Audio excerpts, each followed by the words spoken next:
Good evening money persons, welcome to daily money show number 512. ఈ రోజు daily money షోలో real estate related గా market లో కొన్ని కన్సర్న్స్ రైజ్ అవుతున్నాయి. దాని రిలేటెడ్ గా మాట్లాడుకుందాం. దాంతో పాటు మార్కెట్ లో ఉన్న ఇంపార్టెంట్ అప్డేట్స్ అన్నిటిని క్విక్ గా డిస్కస్ చేసేద్దాం. ముందుగా మార్కెట్ అప్డేట్ చూసినట్లయితే ఈ రోజు సెషన్ లో సెన్సెక్స్ 899 పాయింట్స్ పెరిగి 59,808 పాయింట్స్ కి క్లోజ్ అయినట్లయితే నిఫ్టీ 272 పాయింట్స్ పెరిగి 17,594 పాయింట్స్ కి క్లోజ్ అయింది.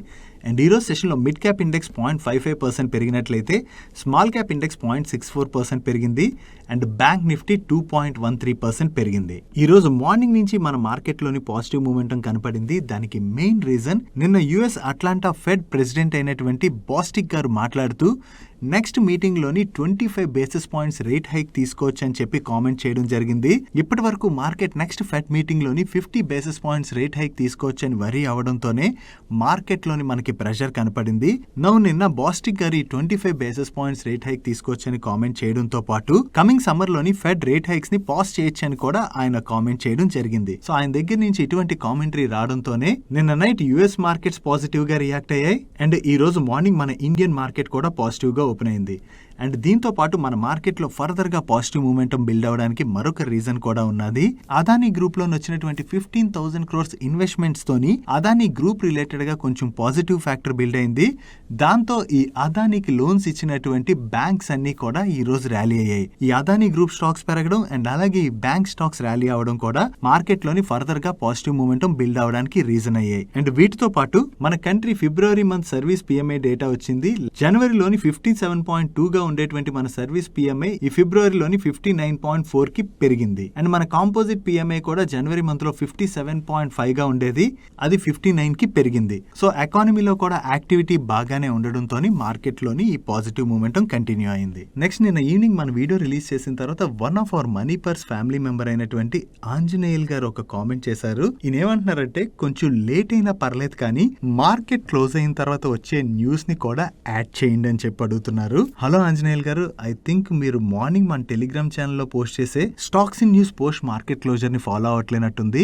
దీనిలోని ఎవ్రీ డే మార్కెట్ క్లోజ్ అయిన తర్వాత next day morning market open అవ్వక ముందు ఏవైతే ఇంపార్టెంట్ అప్డేట్స్ అన్ని వస్తాయో వాటన్నిటిని కూడా కంపైల్ చేసి ఇందులో పోస్ట్ చేస్తూ ఉంటాం. కేవలం మీకు మన stocks in news post market closer లోని సిఎన్బిసి వాళ్ళు పోస్ట్ చేసేవి అండ్ బ్లూంబర్గ్ వాళ్ళు పోస్ట్ చేసే అప్డేట్లే కాకుండా చాలా యూనిక్ అప్డేట్స్ ఉంటాయి. బికాజ్ మన Money Purse team every day late night వరకు కూడా ఈ ఎక్స్చేంజ్ ఫైలింగ్స్ అన్ని చదివి ఇలా కంపైల్ చేసి మార్నింగ్ అరౌండ్ 7 o'clock కి పోస్ట్ చేస్తూ ఉంటుంది. మీరు మార్కెట్ ఓపెన్ అవ్వక ముందు ఒక్కసారి దీన్ని చదివినట్లయితే ఎవ్రీ డే మార్కెట్ క్లోజ్ అయ్యాక వచ్చినటువంటి ఇంపార్టెంట్ అప్డేట్స్ అన్నిటిని కూడా ఫాలో అవ్వచ్చు. ఒకవేళ మీలో ఎవరైనా ఫాలో అవట్లేనట్లయితే ఫాలో అవడానికి ట్రై చేయండి, మీకు అన్ని ఇంపార్టెంట్ అప్డేట్స్ దొరుకుతాయి. మీరు మన టెలిగ్రామ్ ఛానల్లో లేనట్లయితే ఈ వీడియో యొక్క డిస్క్రిప్షన్ లోను కింద కామెంట్ సెక్షన్ లో మన టెలిగ్రామ్ ఛానల్ లింక్ ఉంటుంది. ఆ లింక్ మీద క్లిక్ చేయడం ద్వారా మీరు మన టెలిగ్రామ్ ఛానల్లో జాయిన్ అయ్యి ఈ అప్డేట్స్ తో పాటు మార్కెట్ టైంలో మార్కెట్ రిలేటెడ్ అప్డేట్స్ ని కూడా రెగ్యులర్ గా ఫాలో అవ్వచ్చు. నెక్స్ట్ రియల్ ఎస్టేట్ లో భారీ పతనం చూడబోతున్నావా అనేటువంటి డౌట్స్ మార్కెట్ లో రైజ్ అవుతున్నాయి.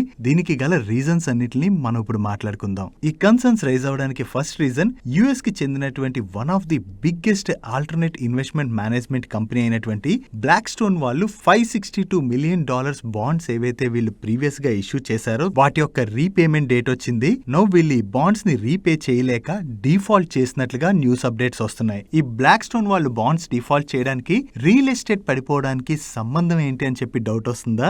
అదే ఇప్పుడు మనం మాట్లాడుకోబోతున్నాం. వీళ్ళు ఇష్యూ చేసినటువంటి ఈ bonds commercial real estate related గా వీళ్ళు ఫండ్ రైజ్ చేయడానికి ఇష్యూ చేసినటువంటి బాండ్స్. నౌ దీని రీపేమెంట్ టైం వచ్చేసరికి రష్యా ఉక్రెయిన్ వార్ వలన అండ్ అలాగే గ్లోబల్లీ ఇన్ఫ్లేషన్ బాగా పెరిగిపోవడం వలన అండ్ దాంతో సెంట్రల్ బ్యాంక్స్ కూడా ఇంట్రెస్ట్ రేట్స్ పెంచుతున్నాయి కదా, ఇవన్నిటి వల్ల ఇంపాక్ట్ అయినట్లుగా దీంతో ఈ బాండ్ రీపేమెంట్ ని కొంచెం ఎక్స్టెండ్ చేయాలని చెప్పి వీళ్ళు బాండ్ హోల్డర్స్ ని అడగడం జరిగింది. బట్ బాండ్ హోల్డర్స్ మాత్రం దీనికి అగైనిస్ట్ గా ఓట్ చేయడం వలన వీళ్ళు వెంటనే ఈ బాండ్స్ కి రీపే చేయాల్సి వచ్చింది. దాంతోనే వీళ్ళు $560 million బాండ్స్ ని డిఫాల్ట్ చేశారు. ఇది బ్లాక్ స్టోన్ వాళ్ళకనే కాదు అదర్ రియల్ ఎస్టేట్ లో ఉన్నటువంటి కంపెనీస్ కి కూడా కొంచెం నెగిటివ్ అప్డేటే. బికాజ్ అన్ని కంట్రీస్ లో కూడా ఇన్ఫ్లేషన్ బాగా పెరిగిపోవడం వలన ఆ ఇన్ఫ్లేషన్ ని కంట్రోల్ చేయడానికి అక్కడ సెంట్రల్ బ్యాంక్స్ కంటిన్యూస్ గా వడ్డీ రేట్లు పెంచుతానే ఉన్నాయి. ఇది మనం చూస్తానే ఉన్నాం. దీని వలన రియల్ ఎస్టేట్ కూడా కొంత ఇంపాక్ట్ అవుతుంది. బికాజ్ ఇంట్రెస్ట్ రేట్స్ తక్కువగా ఉన్నప్పుడే కదా మనం ఎవరైనా సరే లోన్స్ తీసుకుని ప్రాపర్టీస్ కొనడానికి ఇంట్రెస్ట్ చూపిస్తాం. ఇలా ఇంట్రెస్ట్ రేట్స్ బాగా పెరిగిపోవడం వలన చాలా మంది లోన్ తీసుకోవడానికి ఇంట్రెస్ట్ చూపించకపోవచ్చు. కోవిడ్ టైంలోని ఇంట్రెస్ట్ రేట్స్ చాలా తక్కువగా ఉండడం వల్ల ఎక్కువ మంది లోన్స్ తీసుకుని ప్రాపర్టీస్ బై చేయడం జరిగింది. ఈ ఇంట్రెస్ట్ రేట్స్ ఇప్పుడు పీక్ కి రీచ్ అయ్యాయి కాబట్టి చాలా మంది లోన్స్ తీసుకోవడం తగ్గించారు. దాంతో రియల్ ఎస్టేట్ లో యాక్టివిటీ కూడా తగ్గుతుంది. అండ్ 2023లో కూడా ఫర్దర్ గా ఇన్ఫ్లేషన్ తో ఫైట్ చేయడానికి ఇంట్రెస్ట్ రేట్స్ పెంచవలసి ఉంటుందని చెప్పి అన్ని కంట్రీస్ లో ఉన్నటువంటి సెంట్రల్ బ్యాంక్స్ దగ్గర నుంచి మనం కంటిన్యూస్ గా కామెంట్స్ వింటానే ఉన్నాం. ఒకవేళ ఈ ఇయర్ లో కూడా వీళ్ళు చెప్పినట్లుగా ఇంట్రెస్ట్ రేట్స్ పెంచుకుంటూ వెళ్ళినట్లయితే మనం రియల్ ఎస్టేట్ మార్కెట్ లోని డౌన్ ఫాల్ చూసేటువంటి అవకాశం ఉన్నది. సో ఏవైతే కొత్తగా ప్రాపర్టీస్ బిల్డ్ అవుతున్నాయో వాటికి బయ్యర్స్ లేకపోయినట్లయితే ప్రైస్ లోని బాగా డ్రాప్ కనపడేటువంటి అవకాశం ఉన్నది. కాబట్టి రియల్ ఎస్టేట్ లో డ్రాప్ కనపడుతుందని చెప్పి మార్కెట్స్ వరీ అవుతున్నాయి. ఇలా ఇంట్రెస్ట్ రేట్స్ బాగా పెరిగినట్లయితే ఆ ఇంపాక్ట్ ఓన్లీ ఈక్విటీ మార్కెట్స్ మీదే కాదు, రియల్ ఎస్టేట్ మీద కూడా చాలా ఎక్కువగానే పడుతుంది.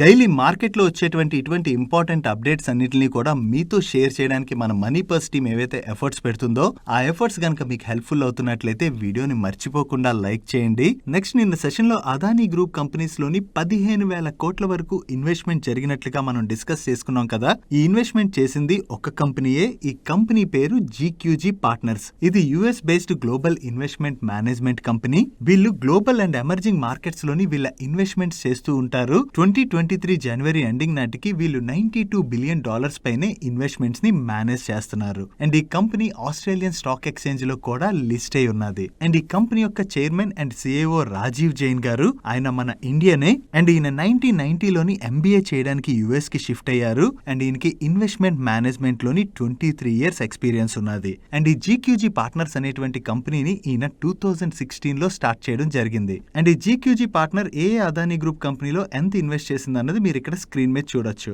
ఈ అదానీ గ్రూప్ కంపెనీ పైన హిండెన్బర్గ్ వాళ్ళు కన్సర్న్స్ రైజ్ చేస్తూ రిపోర్ట్ రిలీజ్ చేసిన దగ్గర నుంచి ఈ స్టాక్స్ లోని మ్యాసివ్ ప్రెషర్ చూసాం. ఇంత ప్రెషర్ కనపడి ఈ కంపెనీ రిలేటెడ్ గా నెగటివిటీ నడుస్తున్నటువంటి టైంలో వీళ్ళు 15 crores ఇన్వెస్ట్మెంట్ చేసేసరికి ఈ ఇన్వెస్ట్మెంట్ ఎందుకు చేశారని చెప్పి రాజీవ్ జైన్ గారిని అక్కడి మీడియా అడగడం జరిగింది. దానికి ఆయన రెస్పాండ్ అవుతూ హిండెన్బర్గ్ వాళ్ళకి ఒక వ్యూ ఉండొచ్చు, మాకు వేరే వ్యూ ఉండొచ్చు, వాళ్ళ వ్యూతో మాకు ఎటువంటి సంబంధం లేదు. అదానీ గ్రూప్ కంపెనీస్ అన్ని ఏ సెగ్మెంట్స్ లో అయితే వాళ్ళు ఆపరేట్ చేస్తున్నారో ఆ సెగ్మెంట్స్ లోని మంచి బిజినెస్ పొటెన్షియల్ ఆపర్చునిటీ వీళ్ళకి ఉన్నదని, దాంతోనే అదానీ గ్రూప్ కంపెనీస్ లో ఇన్వెస్ట్ చేశామని, అండ్ ఇన్వెస్ట్మెంట్ కోసం దగ్గర 5 years పాటు వీళ్ళు రీసెర్చ్ చేసినట్లుగా ఈయన షేర్ చేయడం జరిగింది. ఈ అదానీ గ్రూప్ లోని వీళ్ళ దగ్గర నుంచి ఇంత పెద్ద ఇన్వెస్ట్మెంట్ రావడం అండ్ వీళ్ళ దగ్గర నుంచి ఈ పాజిటివ్ కామెంటరీ రావడంతోనే ఈ రోజు సెషన్ లోని మనం most of the Adani group stocks లోని మార్నింగ్ నుంచి పాజిటివ్ మూమెంటం చూసాం. అండ్ ఈ స్టాక్స్ అన్ని ఈ రోజు బాగా పెరగడంతో వీళ్ళు చేసినటువంటి ఇన్వెస్ట్మెంట్ 1 డేలోనే 1000 crores పెరిగిందని చెప్పి మార్కెట్ లో ఒక న్యూస్ కూడా సర్క్యులేట్ అవుతుంది. ఈ పాజిటివ్ యుఫోరియా ఏదైతే నడుస్తుందో దాంతో ఇప్పుడు 1000 crores పెరిగి ఉండొచ్చు. బట్ కానీ నెగిటివ్ యుఫోరియాలోని ఈ స్టాక్స్ ఎంత కరెక్ట్ అయ్యాయి అన్నది మనందరం కూడా చూసాం. మార్కెట్ లో వచ్చేటువంటి ఇటువంటి స్పెక్యులేషన్స్ ఆధారంగా మన ఇన్వెస్ట్మెంట్ డిసిషన్ ఎప్పుడు మనం తీసుకోకూడదు. ఏదైనా కంపెనీ రిలేటెడ్ గా మనం కంప్లీట్ గా రీసెర్చ్ చేసి మనకి కన్విక్షన్ వచ్చిన తర్వాతే మనం ఆ కంపెనీస్ లోని ఇన్వెస్ట్ చేయడం బెటర్. అండ్ ఈరోజు అదానీ ఎంటర్ప్రైజెస్ లోని అండ్ అదానీ పోర్ట్స్ లోని లార్జ్ ట్రేడ్స్ జరిగాయి. ఈ అదానీ ఎంటర్ప్రైజెస్ లోని ఈరోజు సెషన్ లోని 17.53 lakh షేర్స్ అంటే 314 crores worth shares, each share 1800 rupees చొప్పున హ్యాండ్స్ చేంజ్ అయినట్లయితే అదానీ పోర్ట్స్ లోని 36.88 lakh షేర్స్ అంటే 250.52 crores worth shares, each share 685 rupees 15 paisa చొప్పున హ్యాండ్స్ చేంజ్ అవడం జరిగింది. ఈ లార్జ్ ట్రేడ్స్ లో ఎవరు పార్టిసిపేట్ చేశారన్నది మనకి ఈ రోజు నైట్ కి అప్డేట్ అవుతుంది.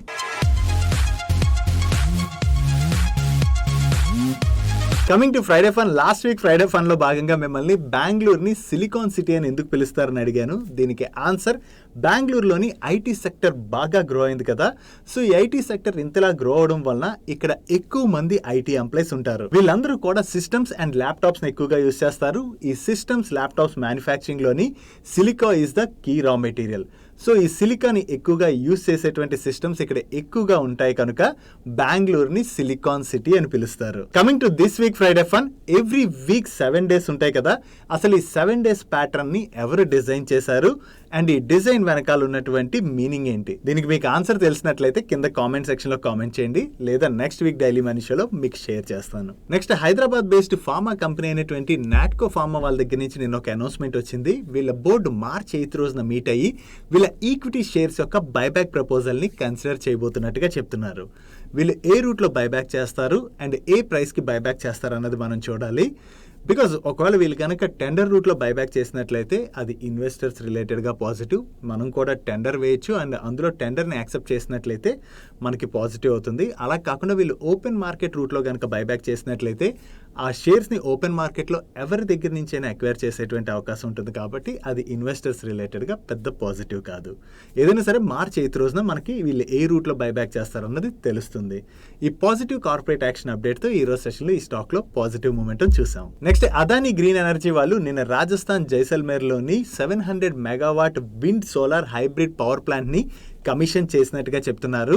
అంటే ఏంటంటే ఈ పవర్ ప్లాంట్లోని విండ్ పవర్ జనరేట్ అవుతుంది అండ్ అలాగే సోలార్ పవర్ కూడా జనరేట్ అవుతుంది. నౌ దీన్ని కమిషన్ చేయడంతో అదానీ గ్రీన్ ఎనర్జీ యొక్క టోటల్ పోర్ట్ఫోలియో 8024 మెగావాట్ కి రీచ్ అయిందని అండ్ ఇది ఇండియాలోనే లార్జెస్ట్ పోర్ట్ఫోలియో ఉన్నటువంటి కంపెనీగా వీళ్ళు షేర్ చేస్తున్నారు. నెక్స్ట్ వేదాంత వాళ్ళు నెక్స్ట్ బాండ్ రీపేమెంట్ ని డిఫాల్ట్ చేసేటువంటి అవకాశం ఉన్నదని చెప్పి ఫ్యూ డేస్ బ్యాక్ మార్కెట్ లోని ఒక న్యూస్ సర్క్యులేట్ అయింది. దాంతో వేదాంత స్టాక్ లోని ఆ టైంలో ప్రెషర్ చూసాం. ఈ న్యూస్ తర్వాత వేదాంత యొక్క పేరెంట్ కంపెనీ అయినటువంటి వేదాంత రిసోర్సెస్ వాళ్ళు రెస్పాండ్ అవుతూ వీళ్ళు వేరియస్ బ్యాంక్స్ తోని లోన్ రిలేటెడ్ గా ఫైనల్ డిస్కషన్స్ లో ఉన్నామని అండ్ ఈ బాండ్ రీపేమెంట్ అన్నది కంఫర్టబుల్ గా చేయగలం అని చెప్పి కామెంట్ చేయడం కూడా జరిగింది.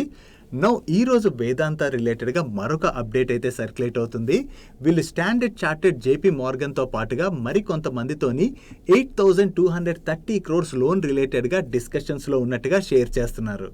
ఒకవేళ వీళ్ళకి లోన్ అప్రూవ్ అయినట్లయితే వీళ్ళు బాండ్ రీపేమెంట్ చేసేస్తారు. కాబట్టి ఈ రోజు సెషన్ లో మనకి వేదాంత స్టాక్ లోని పాజిటివ్ మూమెంటం కనపడింది. నెక్స్ట్ జనరల్లీ ఏవైనా స్టాక్స్ కొంచెం కరెక్ట్ అయిన తర్వాత ఆ కంపెనీ యొక్క ప్రమోటర్స్ వాళ్ళ స్టాక్స్ మార్కెట్ లోని తక్కువ వాల్యుయేషన్ లో ట్రేడ్ అవుతున్నాయని భావించినట్లయితే ఒక్కోసారి వాళ్ళు మార్కెట్ నుంచి వాళ్ళ కంపెనీ యొక్క స్టాక్స్ ని బై చేస్తూ ఉంటారు. అండ్ ఈ జనవరి ఫిబ్రవరి మంత్ లోని ఇక్కడ మీకు స్క్రీన్ మీద కనపడుతున్నటువంటి కంపెనీస్ యొక్క ప్రమోటర్స్ ఈ కంపెనీస్ యొక్క స్టాక్స్ ని బై చేయడం జరిగింది. వీటిలోని యూపీఎల్ యొక్క ప్రమోటర్స్ అందరికన్నా ఎక్కువగా 37.04 lakh షేర్స్ ని బై చేశారు. వీళ్ళ తర్వాత హెచ్సిఎల్ టెక్నాలజీస్ వాళ్ళు 17.99 lakh షేర్స్ ని బై చేసినట్లయితే ఆర్తి ఫార్మా ల్యాబ్స్ వాళ్ళ ప్రమోటర్స్ 15.21 lakh షేర్స్ ని బై చేయడం జరిగింది. అండ్ రిమైనింగ్ ఏ కంపెనీస్ యొక్క ప్రమోటర్స్ ఎన్ని స్టాక్స్ ని బై చేశారన్నది మీరు ఇక్కడ స్క్రీన్ మీద చూడొచ్చు. ఈ ఇమేజ్ మీకు మన టెలిగ్రామ్ ఛానల్లో ఈ రోజు మార్నింగ్ అరౌండ్ 8:45 వెళ్ళినట్లయితే దొరుకుతుంది. మీరు అక్కడి నుంచి డౌన్లోడ్ చేసుకుని చూసుకోవచ్చు. నెక్స్ట్ ఈ రోజు మార్నింగ్ మార్కెట్ ఓపెన్ అవ్వక ముందు ఏంజల్ వన్ వాళ్ళు వాళ్ళ ఫిబ్రవరి మంత్ బిజినెస్ అప్డేట్ ని రిలీజ్ చేశారు.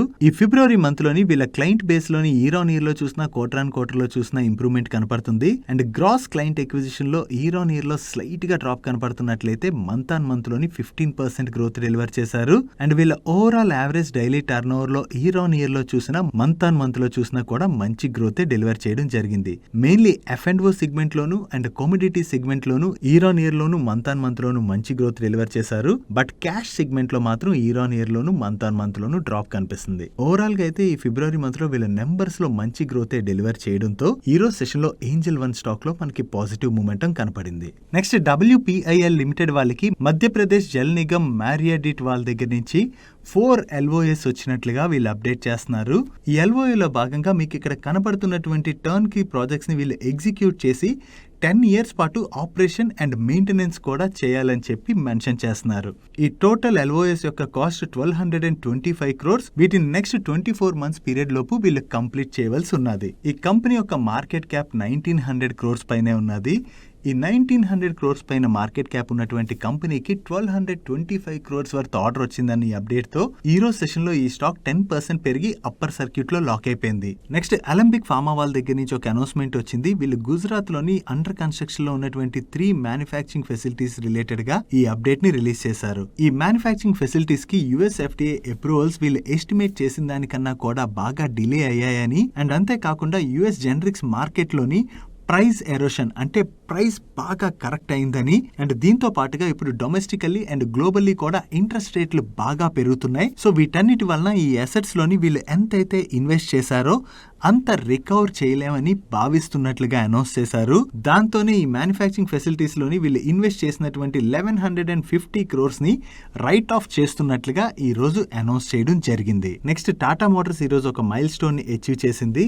ఈ రోజుతో Tata Motors 5 million passenger vehicle production mark ని అచీవ్ చేయడం జరిగింది. ఈ సందర్భంగా టాటా మోటార్స్ యొక్క మేనేజ్మెంట్ సిఎన్బిసి తో మాట్లాడుతూ ఇప్పటి వరకు వీళ్ళు 5 million ప్యాసింజర్ వెహికల్స్ ని ప్రొడ్యూస్ చేసినట్లయితే నెక్స్ట్ 8 years లోనే అనదర్ 5 million ప్రొడక్షన్ ని కంప్లీట్ చేస్తామని ఎక్స్పెక్ట్ చేస్తున్నట్లుగా ఎలక్ట్రిక్ వెహికల్స్ మ్యానుఫ్యాక్చరింగ్ కోసం వీళ్ళ ఎగ్జిస్టింగ్ 3 మ్యానుఫ్యాక్చరింగ్ ఫెసిలిటీస్ లోని ఆల్రెడీ కెపాసిటీస్ ని యాడ్ చేశామని నెక్స్ట్ ఇయర్ లోని వీళ్ళు సింగిల్ డిజిట్ గ్రోత్ ని ఎక్స్పెక్ట్ చేస్తున్నట్టుగా కామెంట్ చేయడం జరిగింది. That's it for today's daily మనిషి. ఈరోజు డైలీ మనిషిలో మేము షేర్ చేసిన ఇన్ఫర్మేషన్ మీకు నచ్చినట్లయితే వీడియోని లైక్ చేయండి అండ్ ఈ video me friends and family members helpful అవుతుందంటే ఈ వీడియోని వాళ్ళకి షేర్ చేయండి. అండ్ మీరు ఇదే ఫస్ట్ టైం మన మనీ పర్స్ ఛానల్కి వచ్చి ఛానల్ ఇంకా సబ్స్క్రైబ్ చేయలేనట్లయితే ఇక్కడ ఉన్న ఛానల్ లోగో మీద క్లిక్ చేసి ఛానల్ సబ్స్క్రైబ్ చేస్తూ పక్కన ఉన్న బెల్ ఐకాన్ లో ఆల్ నోటిఫికేషన్స్ యాక్టివేట్ చేసుకోండి. నేను చంద్రశేఖర్ పత్రి మరొక ఇంట్రెస్టింగ్ వీడియోతో కలుద్దాం. Good night.